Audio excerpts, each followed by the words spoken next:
성경 말씀 보겠습니다. 성경 말씀은 고린도전서 3장 16절에서 17절 말씀입니다. 고린도전서 3장 16절 17절 말씀입니다. 신약 성경 266면 다 같이 한 목소리로 합독하시겠습니다. 시작.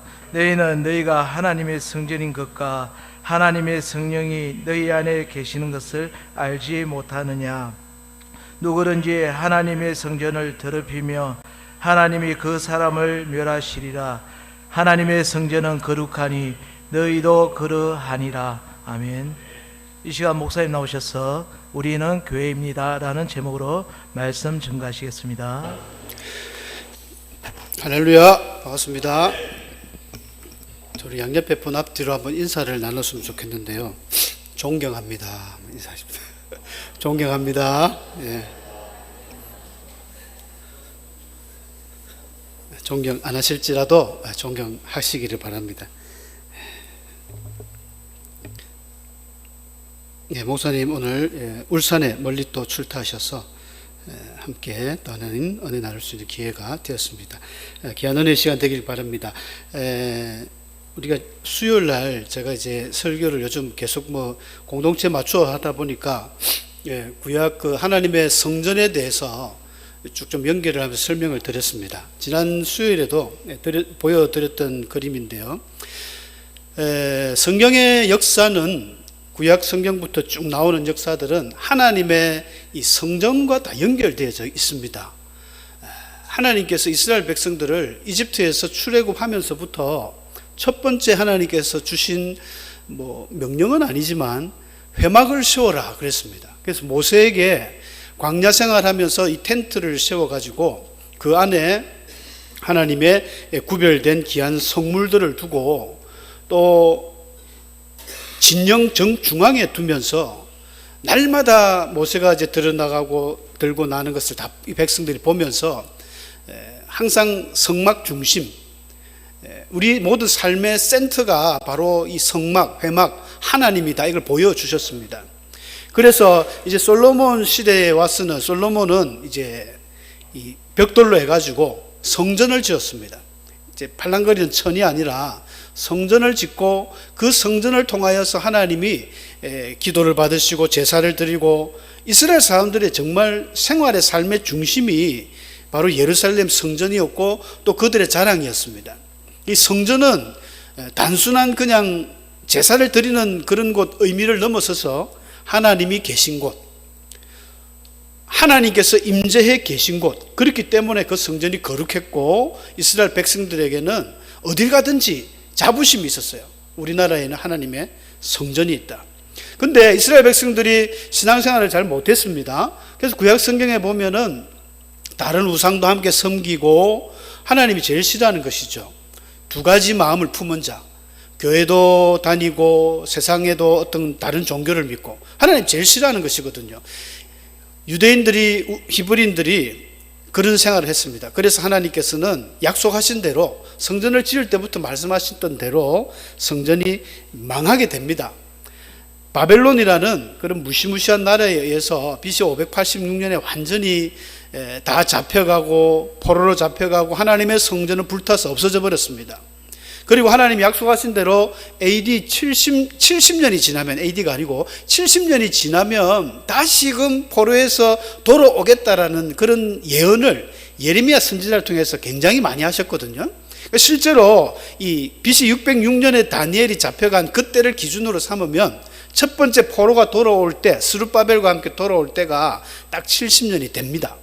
그래서 정말 이스라엘 사람들이 꿈같이 어떻게 우리가 올 수 있을까 하면서 본국으로 돌아와서 지었던 성전이 스룹바벨 성전입니다. 이 스룹바벨이 당시에 총독으로 왔기 때문에 제2의 성전이라 그러죠. 그래서 이스라엘 사람들은 그만큼 성전을 중요시하게 생각했습니다.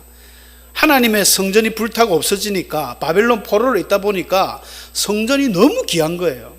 예전에 그렇게 자기들이 성전하는데 우상을 짓고 막 이렇게 엉망으로 했지만 딱 포로로 떠나 있어 보니까 성전이 얼마나 그리운지 가슴에 사무치는 거죠. 그래서 포로로 돌아온 이 사람들이 성전을 지었습니다.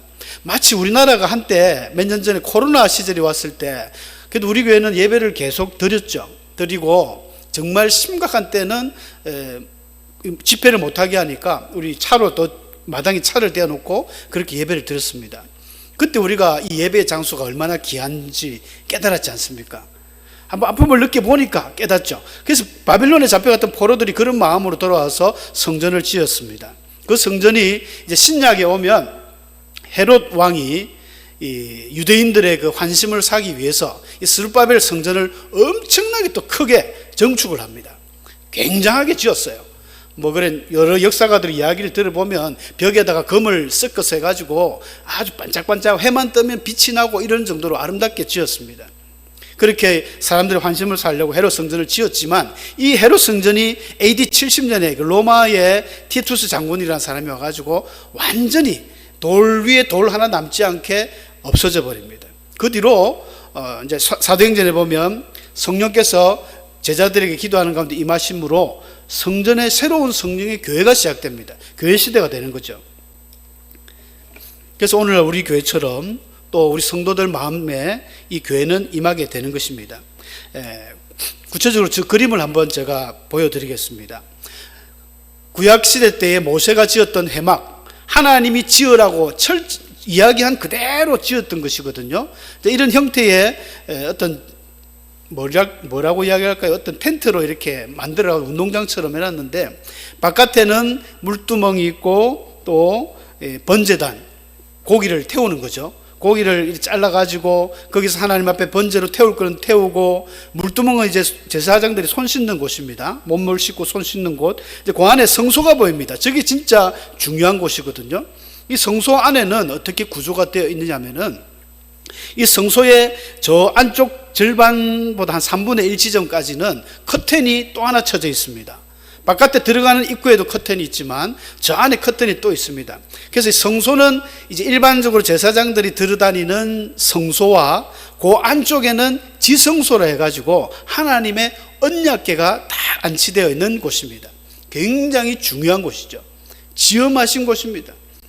바깥에 뭐 번제단도 있고 진설병 땅도 있고 매일매일 들어가서 제사장들이 하는 일은 향단에 초를 켜고 이 막 불을 붙이고 불 꺼뜨리면 큰일 납니다. 제사장 임무가 그거거든요. 매일매일 들락날락하면서 성소에 들락거리다가, 그럼 저 안에 지성소는 언제 들어가느냐? 1년에 딱 한 번 들어갑니다.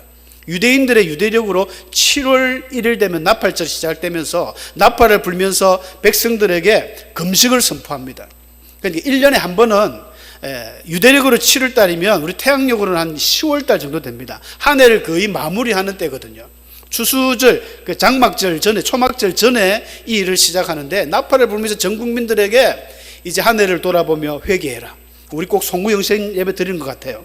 그러면서 회개하고 7월 15일이 되면 대제사장이, 제사장도 여러 명 있는데 그 중에 대제사장 한 명 있잖아요. 그 대제사장이 딱 저 안에 들어갑니다. 들어갈 때는 염소피, 양피, 피를 다 들고 와가지고는 하나님 언약궤 동쪽으로 7번 뿌리고, 이런 하나님이 말씀해 주신 게 있어요. 그거 하러 딱 1년에 한 번 들어가는 곳이 지성소입니다. 너무너무 거룩한 곳이죠. 저곳에 아무나 들어갈 수 있느냐? 절대 못 들어갑니다. 들어가면 죽습니다. 레위인은 얼씬도 못하고, 대제사장조차도 들어갈 때 떨리는 마음으로, 혹시 죽을지 모르니까 조심조심 조마조마 해가지고 하나님 다 하신 대로 법대로 해야지, 까딱 잘못하면 그 자리에서 하나님 불이 나와서 죽어버리는 거예요. 아론의 두 아들 나답과 아비후도 불타 죽어버렸어요. 굉장히 참 엄숙하고 지엄한 곳입니다. 이게 법궤입니다. 하나님의 언약궤라고도 하고 법궤라고도 하고, 이제 저 안에 보면 위에 뚜껑을 열면은 하나님의 그 십계명 두 돌판하고 성경에 보니까 만나의 그 항아리가 들어있고, 또 아론의 쌍난 지팡이 3개가 들어있다 했습니다. 솔로몬 성전 지을 때는 만나하고 쌍난 지팡이는 없어지고 두 돌판만 들어있더라, 이렇게 성경 표현이 있는데 뭐 유실했겠죠. 블레셋에도 뺏기고 왔다 갔다 하면서.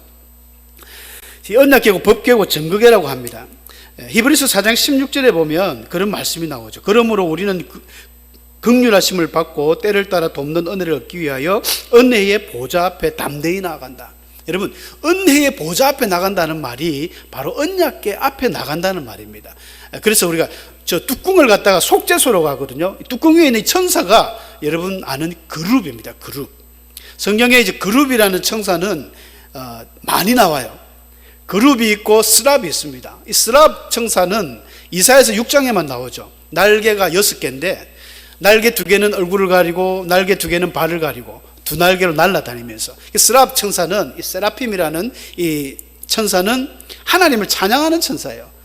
거룩하다 거룩하다 하면서 하나님 찬양하고, 그룹 천사는 마치 하나님의 수호신 같이 하나님의 영광과 하나님을 호위하는 그런 천사로 알려져 있습니다.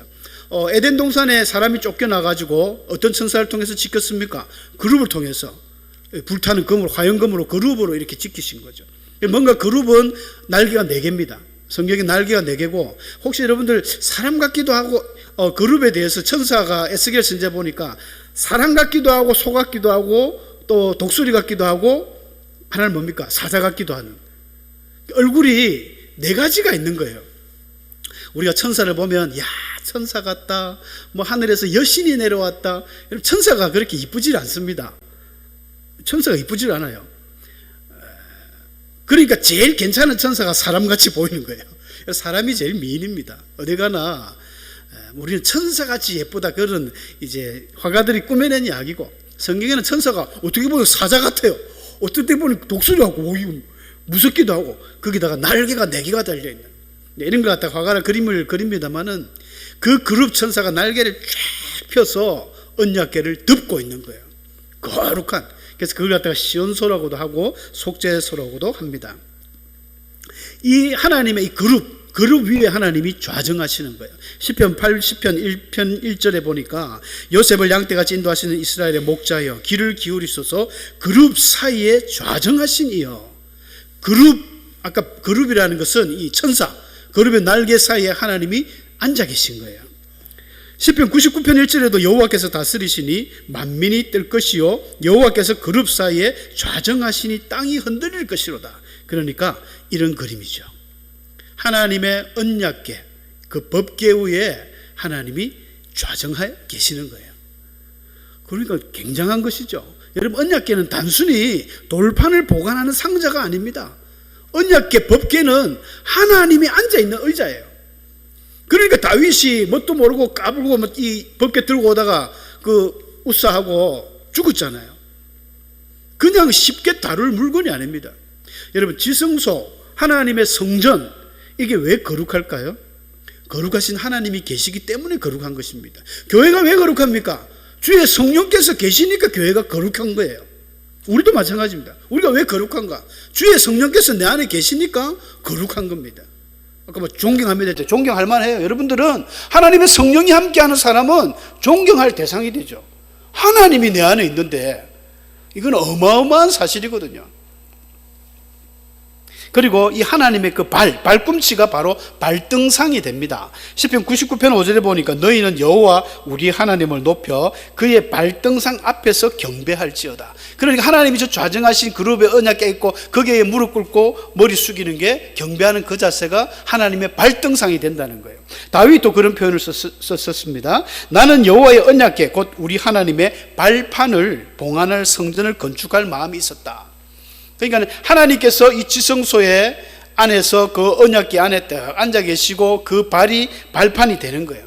그러니까 어마어마하게 언약궤가 보통 이게 언약궤가 아닙니다. 그래서 이스라엘 사람들이 생각하는 하나님의 성전은 곧 하나님이신 거예요. 놀랍죠? 그 놀라운 그 하나님. 그래서 다윗이 그토록 자기가 이 하나님의 언약궤를 사모하였고 그 언약궤를 다윗성에 가져오려는 그 마음이 바로 이런 마음에서 출발합니다.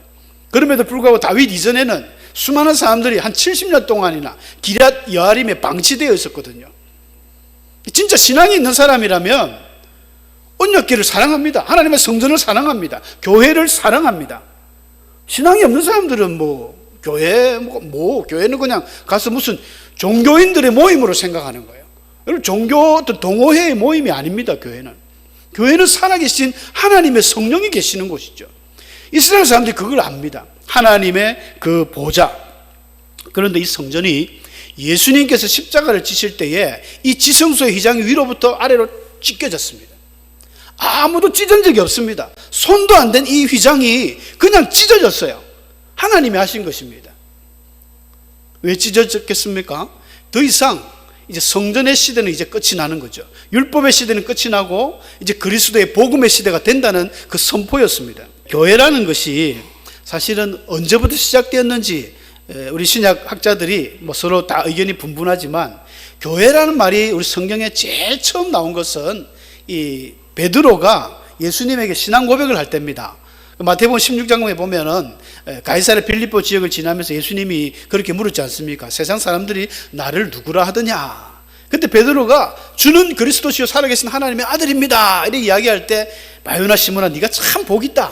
하지만 이것을 알게 한 것은 너 혈육이 아니고 하늘에 계신 아버지가 알게 하셨다. 성령이 깨닫게 하셨다 하시면서 그 베드로의 그 믿음의 고백, 베드로야 너는 이제 반석인데 네 그 믿음 위에 내가 교회를 세우겠다. 이래 예수님이 성경사상 첫 번째 등장하는 단어가 그때 교회가 등장했습니다. 그때 처음 등장한 교회 이래로 이제 교회가 언제부터 시작됐냐면은, 우리가 이제 잘 아는 사도행전 2장에 보면 주의 제자들이 열심히 기도했지 않습니까? 마가다니엘 기도할 때 성령이 임했습니다. 요엘서 2장 말씀처럼 막 성령이 임하니까 사람들이 희한한 말을 하고 이런 놀라운 일들이 일어났어요. 그때부터 사람들이 모이기 시작했습니다. 모이면서 이제 교회가, 초대 교회가 시작되었다라고 이렇게 우리가 알고들 있습니다. 하지만 정확하게 그 당시는 교회의 어떤 모습은 없었어요. 왜냐하면 여러분, 유대인들은 구약시대 때부터 성전 역사로 계속 살아온 그 유대인이 신약시대 때도 그대로 존재했습니다. 그 유대인들이 바리새인들이요, 사두개인들이요, 종교인들이 굉장히 많아요. 근데 주의 제자들 역시 유대인입니다. 근데 그들이 기도하면서 하나님 성령을 체험하고 이제 예수님의 부활 이후에 그런 새로운 어떤 믿음을 갖게 되었습니다. 그러니까 유대인이 바라볼 때는 저 사람들은 같은 유대인인데 좀 질이 다른 거예요. 저 사람들 이상하다. 뭐지? 하나님을 믿기도 믿으면서 또 다른 예수 그리스도를 믿는다. 그러면서 같이 생활을 하게 된 거예요. 그때만 해도 뭐 이제 헤롯 성전이 있었으니까 그 성전에서 같이 예배드리고 뭐 같이 기도도 하고 막 이렇게 하면서 주의 제자들은 매일 모이기에 힘쓰고 서로 떡도 떼고 막 잔도 돌리면서 성찬식도 하고, 그러면서 유대인들이 볼 때는 좀 다르다 하는 분파로 그렇게 봤습니다. 그런데 그 교회가 그렇게 막 열심히 있다가 이제 핍박이 오죠. 4월부터 해가지고 핍박도 오고, 제일 중요한 시점은 AD 70년입니다. AD 70년에 로마가 이 예루살렘 성전을 박살을 내버린 거예요. 이 디투스 장군이, 자기 아버지 베스파니아스 장군부터 시작됐는데 그 전쟁이 질질 끌다가 아들이 이제 디투스 장군이라는 사람이 있습니다. 이 사람이 와가지고 나중에 로마 황제도 되는데 예루살렘 성전을 무너뜨렸어요. 그때는 이제 오순절 기간인가 수많은 사람들이, 유대인들이 모여 있었기 때문에 뭐 100만 명이 죽었다라는 그런 보고도 있습니다. 그 예루살렘 성이 무너져 버리니까, 이스라엘 사회는 성전 문화거든요. 성전에서 제사도 드리고 성전에서 다 했는데 성전이 없어진 거예요. 우리 기독교적인 측면에서 볼 때 하나님의 성전이 없어졌다는 것은 어떻게 보면 좋은 소식입니다. 성전이 없어졌기 때문에 제자들이 그 인근 지방으로 계속 퍼져나가면서 이른바 교회를 만들기 시작한 거예요. 그런데 그 전까지만 해도 유대인들은 계속 그 성전에서 제사도 드리고 거기에서 뭐 성전세도 받고 막 이랬거든요. 아마 하나님의 이 역사하심이 없이 성전이 무너지지 않았다면 여전히 기독교는 유대교 안에서 섞여 있었을 것입니다. 그런데 성전이 무너짐으로써 완전히 유대교와 기독교가 갈라진 거예요. 특히 이제 AD 90년에 얌니아회라는 유명한 종교회의가 있는데, 그곳에서 이제 구약 성경을 39권으로 딱 정경을 만들면서 어떤 일이 생겼냐면, 예수 믿는 저 사람들은 이단이다 이래 돼버린 거예요. 저 사람들은 좀 이상하다, 우리하고 질이 틀리다 하면서 유대교와 기독교가 완전히 이제 등을 지고 갈라진 것이 AD 90년에 어떤 그런 사건이 있었습니다. 그때부터 이제 가장 교회의 핵심적인 큰 일을 하신 분이 우리가 잘 아는 사도 바울이죠. 바울이 곳곳에 가면서 선교를 하면서 교회를 세우기 시작한 거예요. 그 당시는 교회가 오늘처럼 이런 뭐 건물적인 교회보다는 작은 어떤 회당의 형식과 또 집에서 시작하는 교회, 가정교회였죠. 이런 것들이 막 생기기 시작한 것입니다. 그러면서 이제 교회가 계속 이제 커졌는데, 우리가 예레미야서 31장 말씀을 잘 기억을 하셔야 됩니다. 하나님께서는 이미 예레미야에게 너희들에게 내가 새로운 언약을 주겠다라고 약속을 해주셨습니다.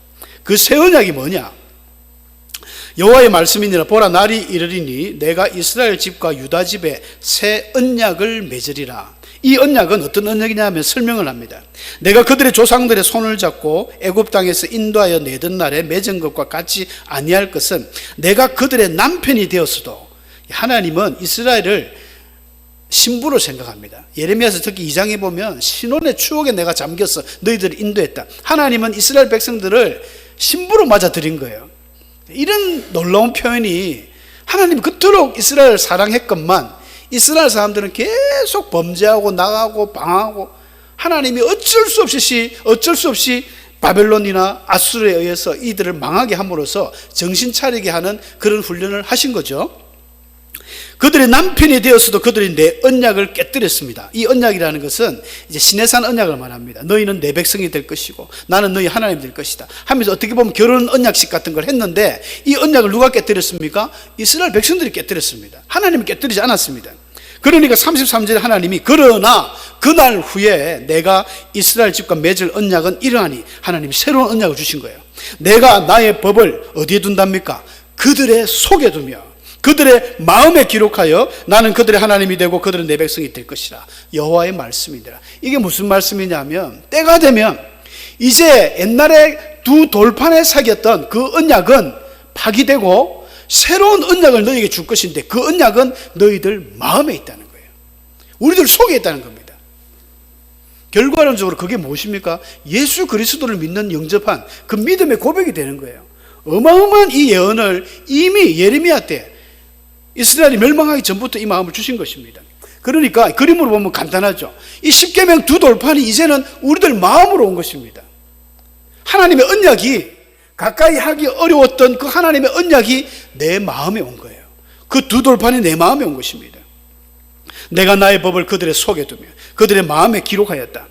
그러니까 쉽게 이야기하면 하나님의 언약궤가 내 마음에 들어온 거예요. 여러분, 이거 부담스럽지 않습니까? 하나님이 좌정하신 그 언약궤, 유대인들이 그렇게 무서워서 벌벌벌 떠는 하나님의 언약궤, 하나님의 그 법궤가 이제는 우리들 마음에 들어왔다는 겁니다.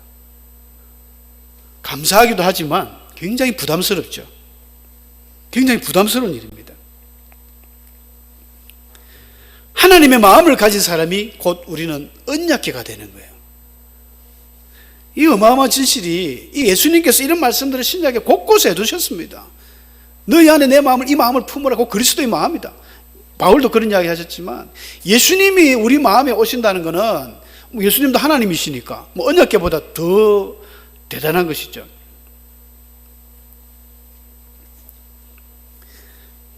그러므로 우리가 어떻게 해야 되겠습니까? 보통 사람이 아니죠. 예수를 믿는 사람은 가치를 따질 수 없는 어마어마한 존재가 되었습니다. 그러니까 바울이 오늘 읽었던 본문 말씀처럼 하나님의 이 성전, 우리가 하나님의 성전이고 성령이 거하시는 전이다. 그러므로 3장 17절에 그랬죠. 누구든지 하나님의 성전을 더럽히면 하나님이 그 사람을 멸하시리라. 하나님의 성전은 거룩하니 너희도 그러하니라. 사랑하는 성도 여러분, 여러분들은 거룩한 사람들입니다. 내가 거룩해서 거룩한 게 아니고요, 성령이 우리 안에 있기 때문에 우리가 거룩한 겁니다.